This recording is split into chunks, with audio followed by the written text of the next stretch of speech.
जय जय श्री सीताराम, जय बालाजी महाराज। प्रिय भक्तों, आज का वीडियो उन सभी भक्तों के लिए है जो लोग दिन रात व प्रतिदिन दुखी व निराश रहते हैं, जिनके जीवन में विभिन्न प्रकार की विघ्न, बाधा व संकट प्रतिदिन बढ़ता जा रहा है।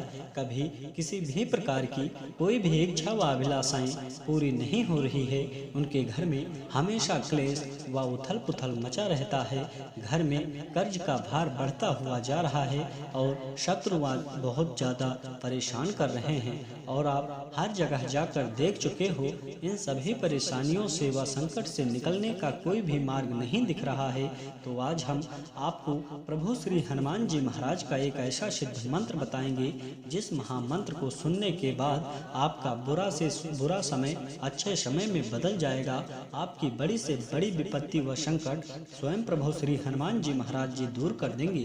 प्रिय भक्तों, अगर आप अपने जीवन की समस्त संकट व परेशानियों से तुरंत ही मुक्ति पाना चाहते हो तो प्रभु श्री हनुमान जी महाराज का ध्यान करते हुए सुबह उठकर स्नान आदि करके श्री हनुमान चालीसा का पाठ करें, जिससे आपको कुछ ही समय में तुरंत ही लाभ होगा। आपके जीवन की सभी नकारात्मक शक्तियाँ, भय, रोग, संकट व विभिन्न प्रकार की विघ्न, बाधा जो भी होंगी वो शीघ्र ही दूर हो जाएंगे।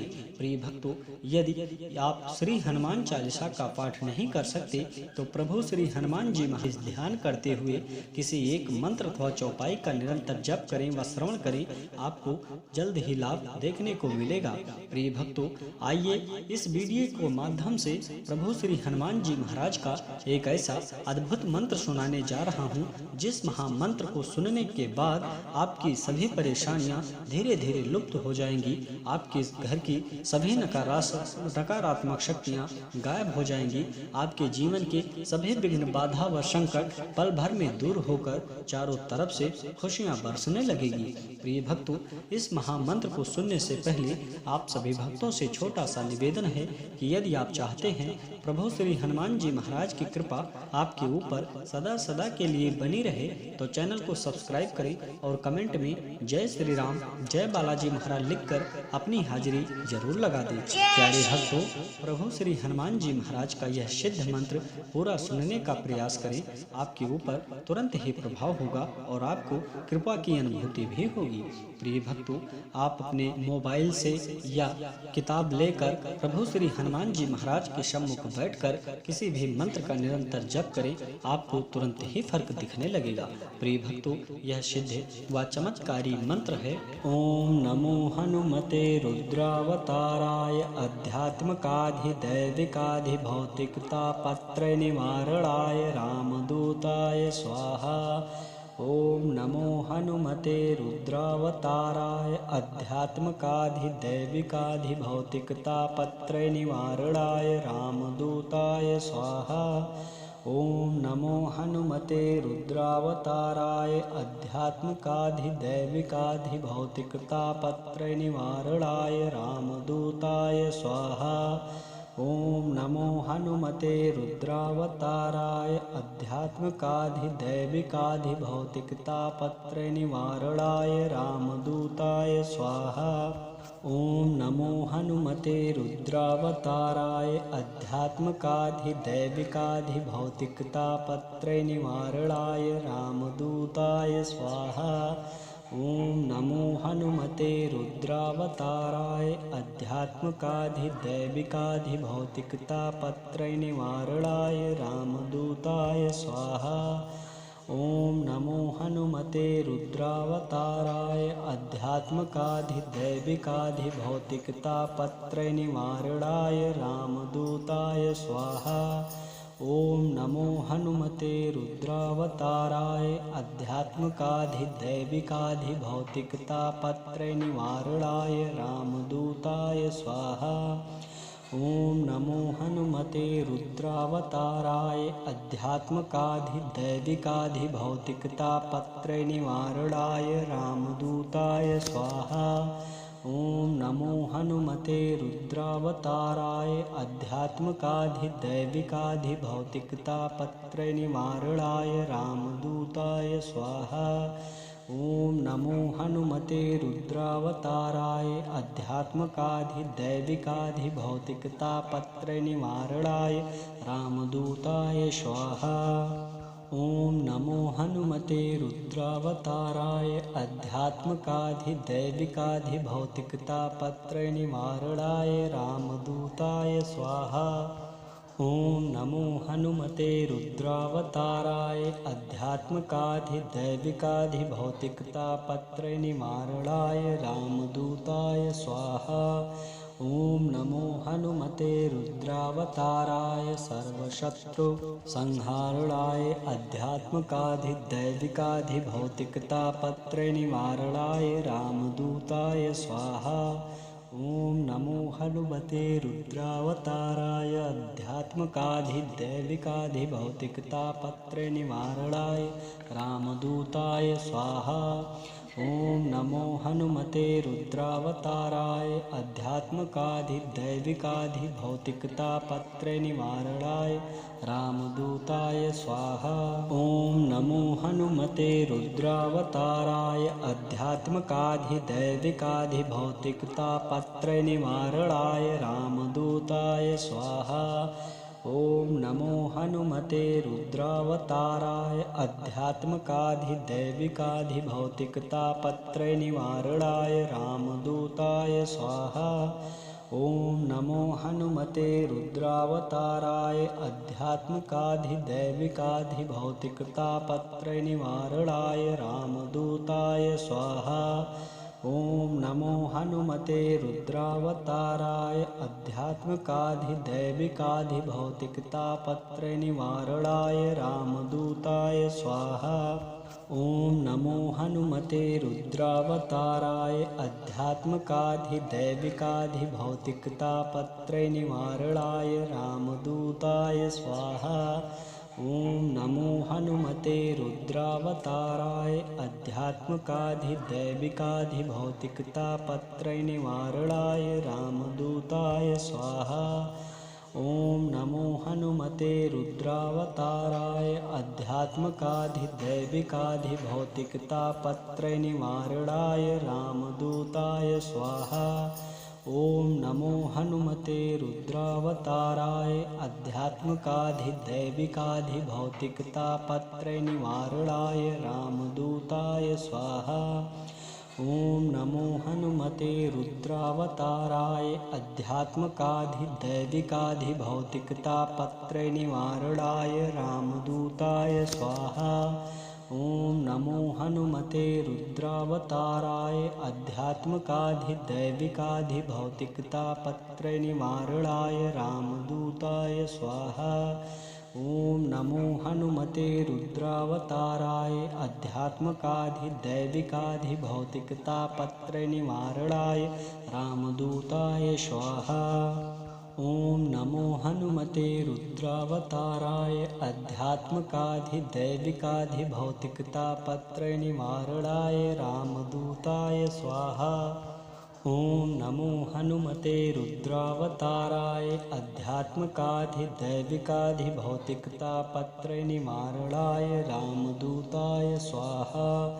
ओम नमो हनुमते रुद्रावताराय सर्वशत्रु संहारणाय अध्यात्मकाधिदैविकाधिभौतिकतापत्रयनिवारणाय रामदूताय स्वाहा। ओम नमो हनुमते रुद्रावताराय अध्यात्मकाधिदैविकाधिभौतिकतापत्रयनिवारणाय रामदूताय स्वाहा। ओम नमो हनुमते रुद्रावताराय अध्यात्मकाधिदैविकाधिभौतिकतापत्रयनिवारणाय रामदूताय स्वाहा। ओम नमो हनुमते रुद्रावताराय अध्यात्मकाधिदैविकाधिभौतिकतापत्रयनिवारणाय रामदूताय स्वाहा। ओम नमो हनुमते रुद्रावताराय अध्यात्मकाधिदैविकाधिभौतिकतापत्रयनिवारणाय रामदूताय स्वाहा। ओम नमो हनुमते रुद्रावताराय अध्यात्मकाधिदैविकाधिभौतिकतापत्रयनिवारणाय रामदूताय स्वाहा। ओम नमो हनुमते रुद्रावताराय अध्यात्मकाधिदैविकाधिभौतिकतापत्रय निवारणाय रामदूताय स्वाहा। ओम नमो हनुमते रुद्रावताराय अध्यात्मकाधिदैविकाधिभौतिकतापत्रय निवारणाय रामदूताय स्वाहा। ओम नमो हनुमते रुद्रावताराय अध्यात्मकाधिदैविकाधिभौतिकतापत्रय निवारणाय रामदूताय स्वाहा। ओम नमो हनुमते रुद्रावताराय अध्यात्मकाधिदैविकाधिभौतिकतापत्रय निवारणाय रामदूताय स्वाहा। ओम नमो हनुमते रुद्रावताराय अध्यात्मकाधिदैविकाधिभौतिकतापत्रय निवारणाय रामदूताय स्वाहा। ओम नमो हनुमते रुद्रावताराय अध्यात्मकाधिदैविकाधिभौतिकतापत्रय निवारणाय रामदूताय स्वाहा। ओम नमो हनुमते रुद्रावताराय अध्यात्मकाधिदैविकाधिभौतिकतापत्रय निवारणाय रामदूताय स्वाहा।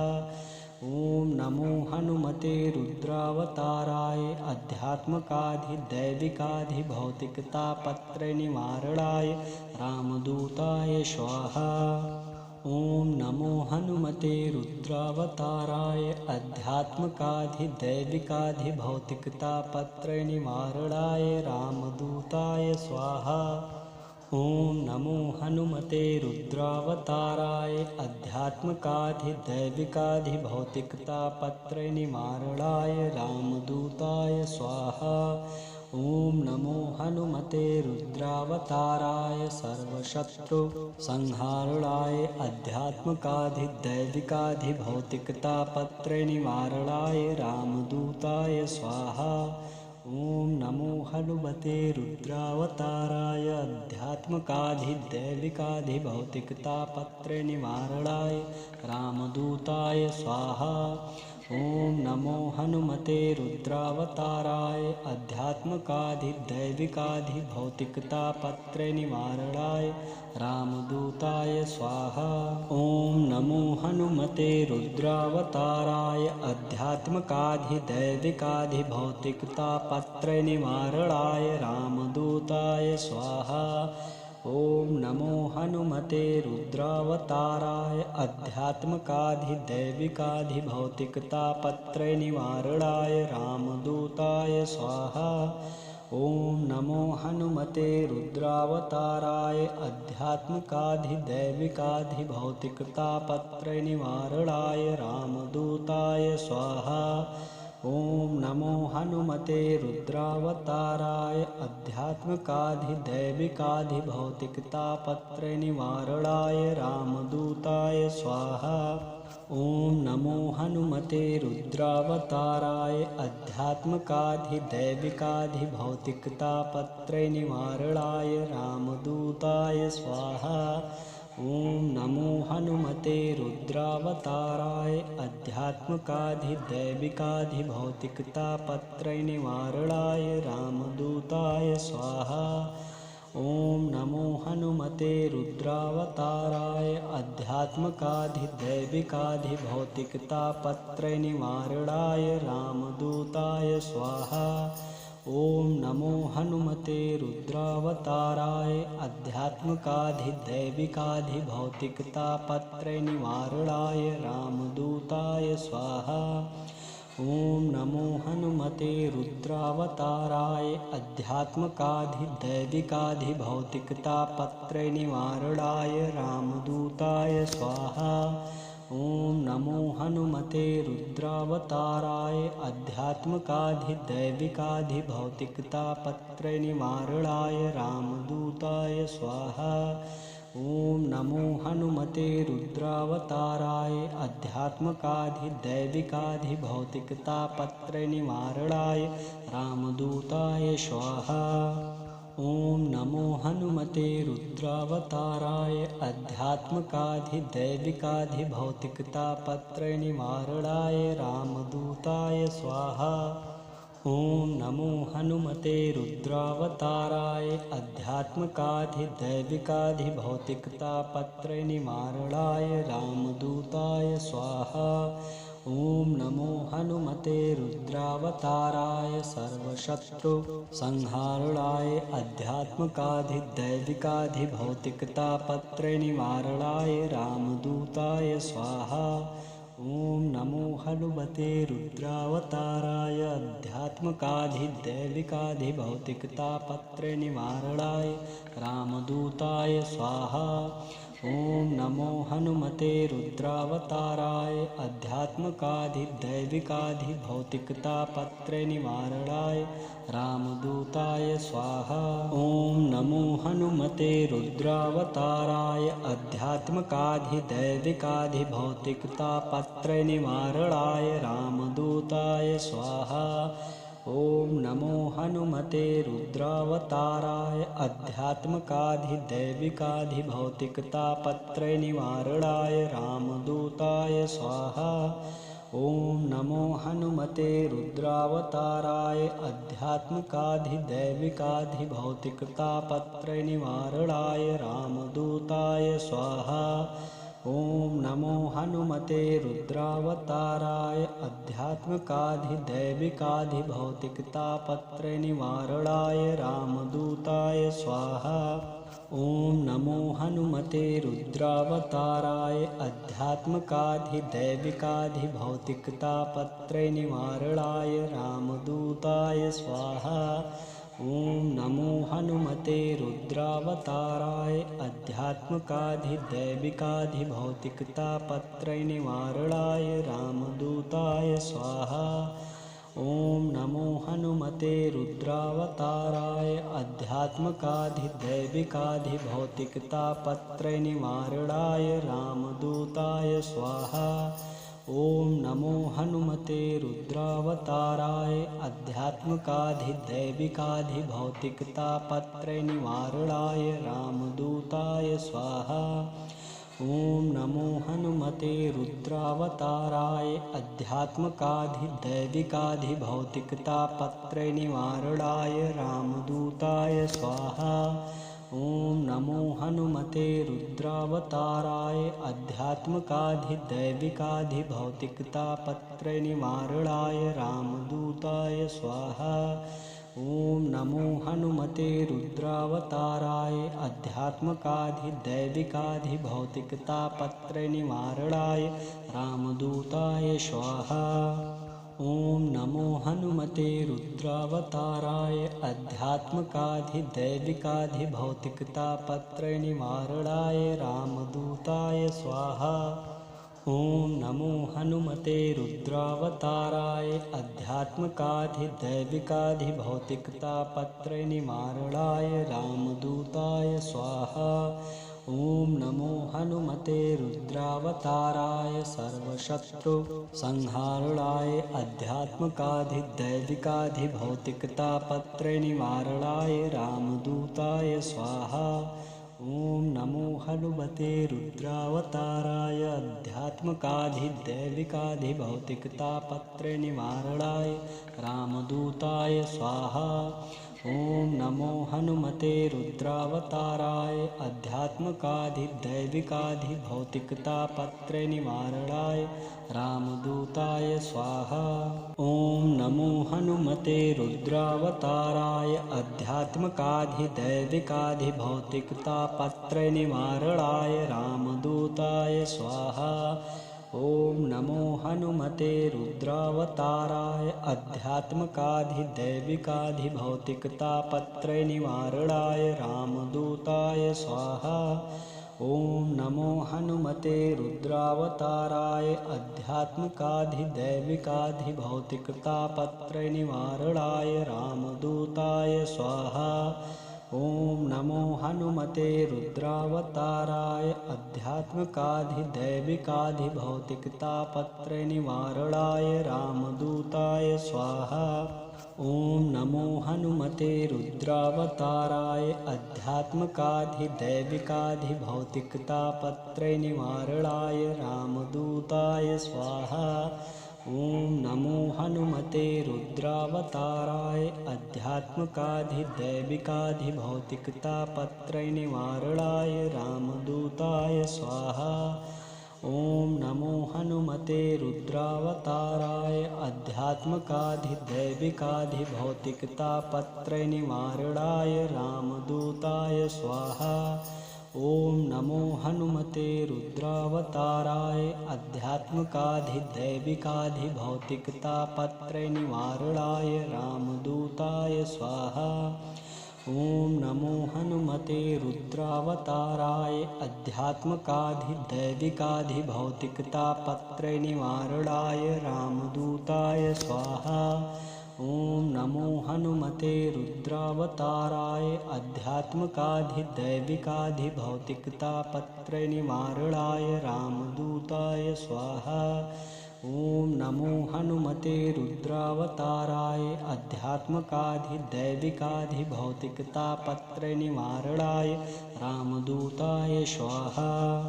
ओम नमो हनुमते रुद्रावताराय आध्यात्मकाधिदैविकाधिभौतिकतापत्रयनिवारणाय रामदूताय स्वाहा।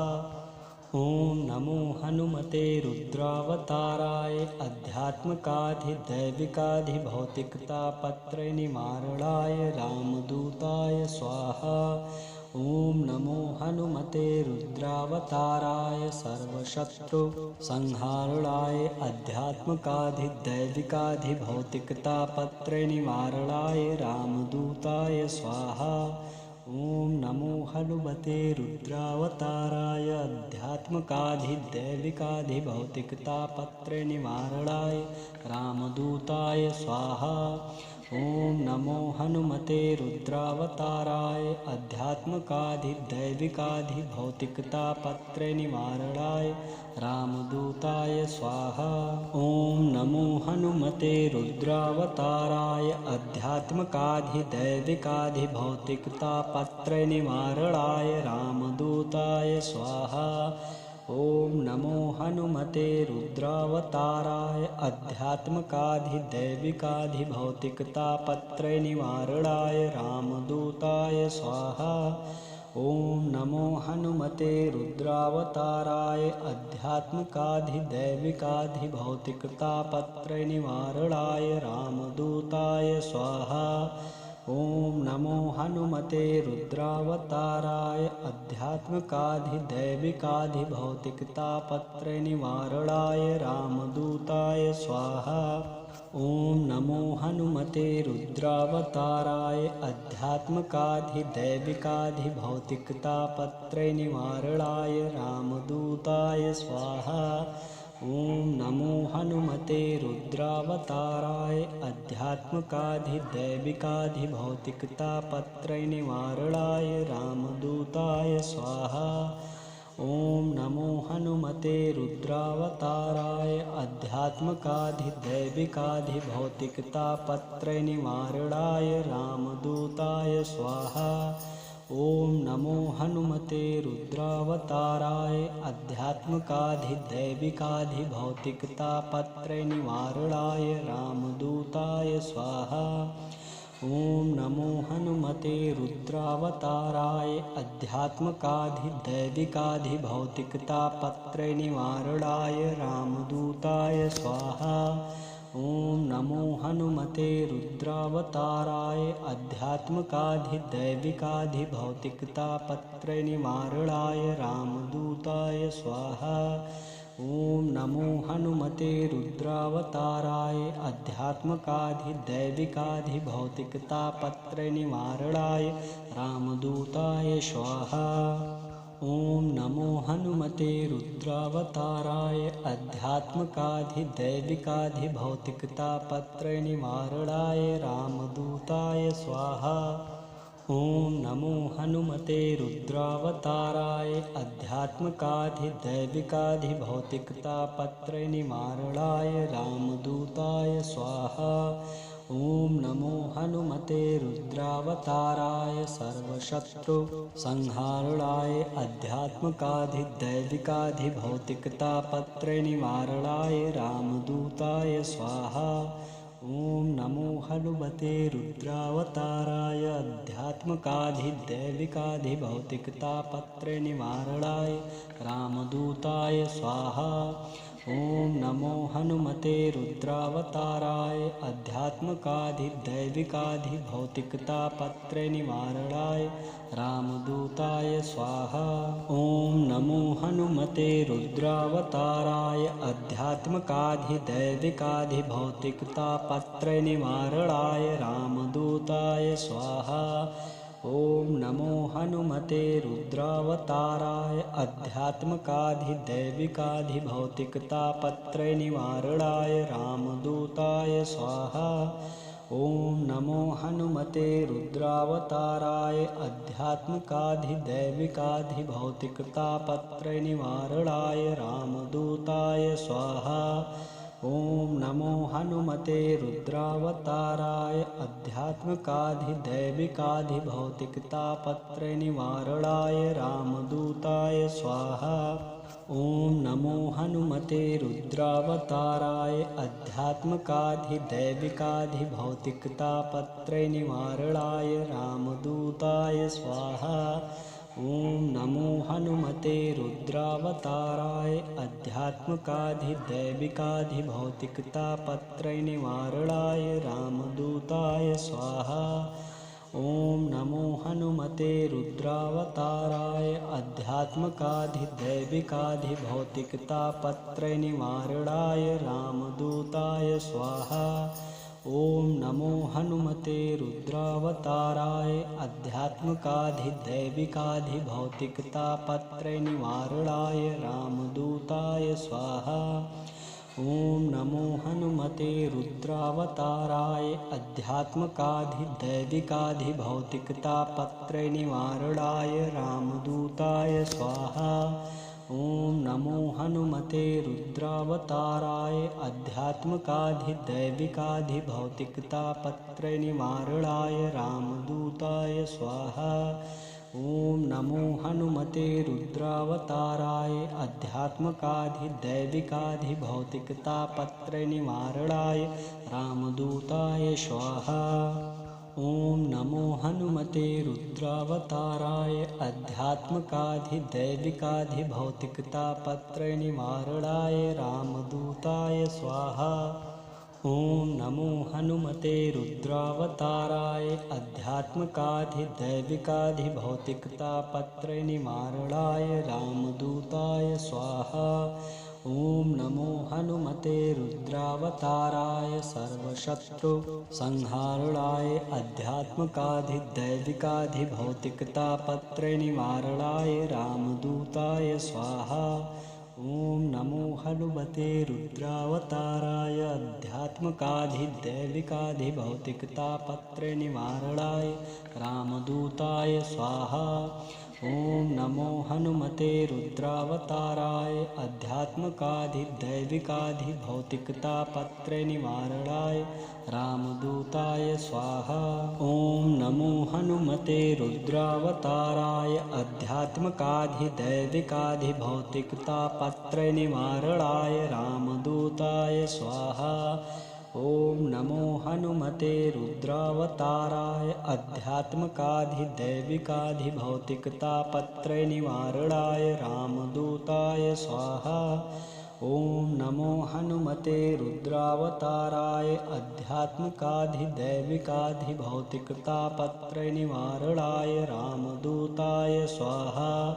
ओम नमो हनुमते रुद्रावताराय अध्यात्मकाधिदैविकाधिभौतिकतापत्रय निवारणाय रामदूताय स्वाहा।